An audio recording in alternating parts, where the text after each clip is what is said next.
CBT is a talking therapy. It's usually delivered one-to-one with a therapist and a client, but there are other ways of doing it. It's usually a specific number of sessions. About 10 or 12 is typical, but you can go as low as 6 or more, but you generally would know how long treatment was going to last. And usually therapy lasts for about 50 minutes and you'd see your therapist once a week or so. So that's very much like a lot of different therapies, but one of the things that's very distinctive about CBT is about partnership between the therapist and the client. What you do in therapy and how you do the therapy is decided by the therapist and the client together. It's quite active and problem solving.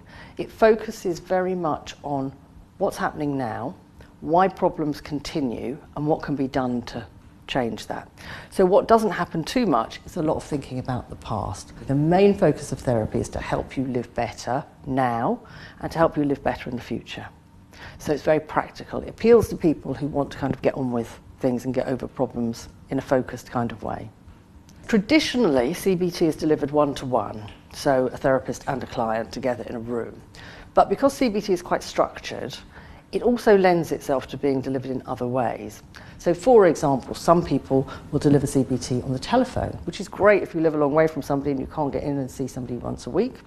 It's also done on the computer sometimes, so that can be done through internet exchanges, or it can be done with a computerized program where everybody does the same program and it's just delivered purely by a computer.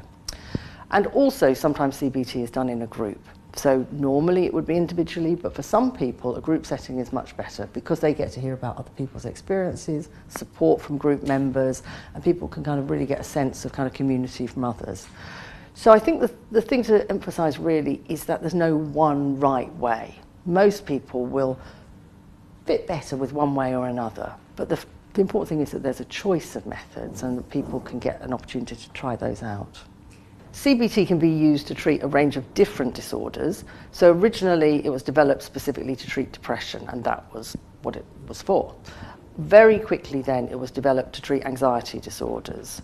Then it was developed to treat other mental health problems, including eating disorders and more serious mental health problems. But one of the very interesting breakthroughs I think that we've seen much more recently is the use of CBT to help people who've got chronic physical health problems. These would include people who would have, for example, heart failure, breathing problems, diabetes, chronic pain, all sorts of symptoms that really interfere with how well you can live your life. So using CBT in those contexts can help people manage their symptoms much more effectively.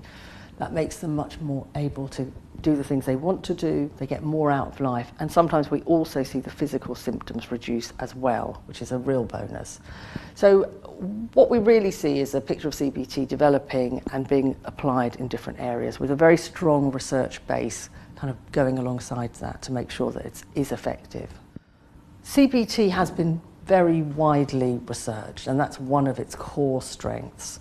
So right from the start, there was an effort to make sure that when treatment was offered, people would benefit from it. And so patients and therapists have always been involved in research on CBT.